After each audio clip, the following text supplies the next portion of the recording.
So this is our second YouTube video, and what we're going to do now is show 4 pots that were either made by or descended through the Norton family of Worcester and elsewhere in Massachusetts.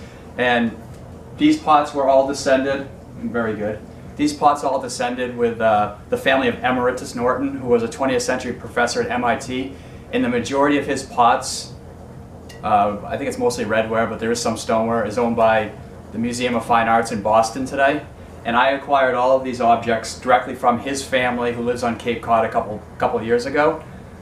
And he was also a potter, and he acquired 2 of these pots directly from actual 20th century potters. I'm not sure if it was from potters' businesses or soon after those businesses had closed.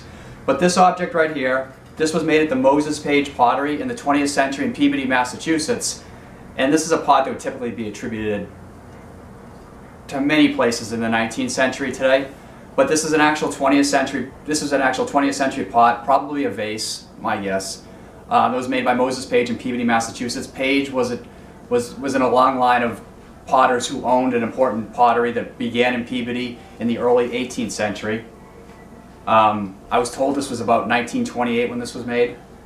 What's interesting about it also is that there's a slip, it traces a slip decoration, and slip decoration has never been tied to 20th century Peabody before. So what Alexis has here is a pot that was made, we'll look like that, is a pot that was made at Thomas Nickerson's pottery in Newburyport, Massachusetts. I believe this is probably a Merrimack ceramic product, so 1897 to the early 20th century.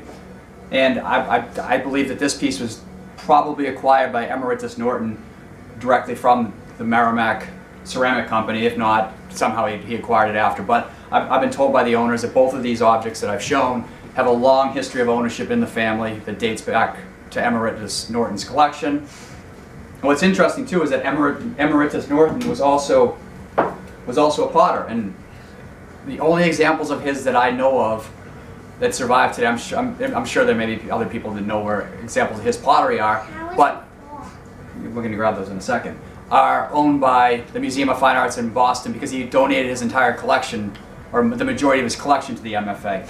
But this is an example of Emeritus Norton's production.